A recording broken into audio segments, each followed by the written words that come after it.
Orang-orang yang tidak menyembah Rob yang lain beserta Allah dan tidak membunuh jiwa yang diharapkan Allah kecuali dengan alasan yang benar dan tidak berzina.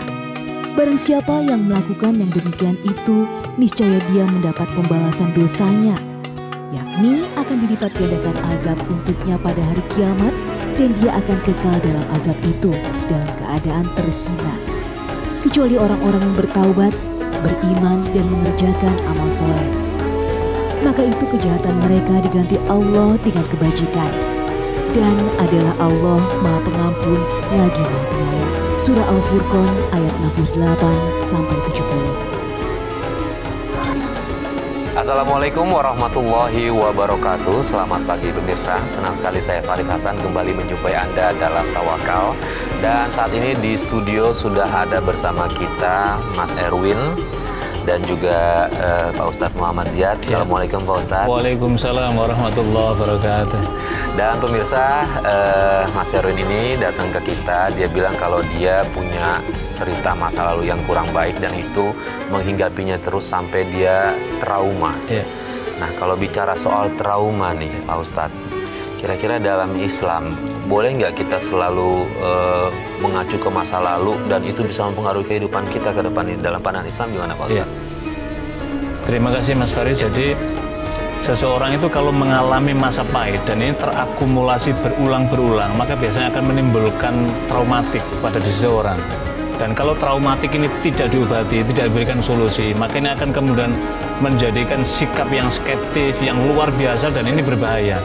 Karena itulah dalam agama itu memang orang itu dalam kehidupannya pasti akan mengalami pasang surut. Tapi ketika sedang pasang, sedang surut, nggak boleh orang berputus asa. Sedang pasang, nggak boleh orang kemudian berbanggaria yang berlebihan, maka yang biasa-biasa saja. Nah, orang yang traumatik ini adalah orang yang kemudian akhirnya melahirkan perasaan yang nggak nyaman, dan pada akhirnya nanti akan menimbulkan penyesalan yang berkepanjangan. Maka Islam menuntun jalan, misalkan di dalam surat Yusuf menjelaskan wala ta'asu min rohillah, janganlah engkau berputus asa dari rahmat Allah.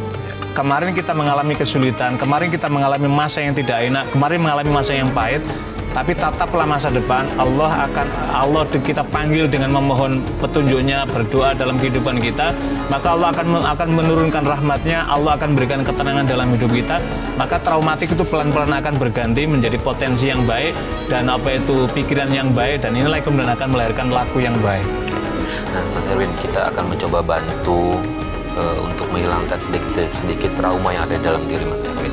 Cuma kita gimana caranya membantu kalau kita nggak tahu apa penyebabnya? Boleh cerita nggak? Semua itu berawal dari 28 tahun lalu. Ibu saya melahirkan saya. Setelah melahirkan saya 3 bulan kemudian, ibu saya jatuh sakit.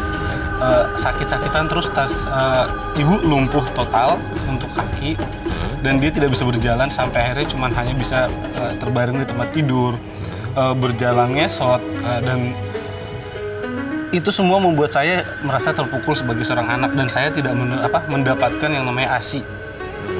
Nah, berlanjut setelah ibu saya meninggal di umur saya 5 tahun, saya mendapatkan kayak penghakiman dari teman-teman kecil saya menyebutkan anak yang nggak punya ibu, anak yang sial dan segala macamnya. Itu yang bikin saya makin kayak berusaha untuk menjadi orang lain, jadi penyendiri, jadi aneh itu sepertinya badut. Jadi di saat saya kelas 3 SD, ayah saya nikah lagi. Saya masih ingat itu malam Jumat. Ayah malam-malam dia bawa perempuan ke rumah untuk istrinya untuk dinikahin katanya, dan itu nikahnya besoknya. Dan di situ mulai semuanya berubah. Yang namanya ayah udah kurang peduli setelah ibu meninggal, ditambah lagi dia menikah, semakin tidak ada kepedulian. Dan di situ saya sendiri di rumah punya sama kakak saya tinggal berdua, kakak perempuan. Dan di waktu itu dia itu udah masuk SMP. Nah, di SMP sedangkan saya masih di SD, sedangkan kakak saya udah pisah dari rumah, sedangkan saya masih di rumah. Selama saya tinggal dengan ibu tiri saya selalu dipukul, saya selalu dianiaya.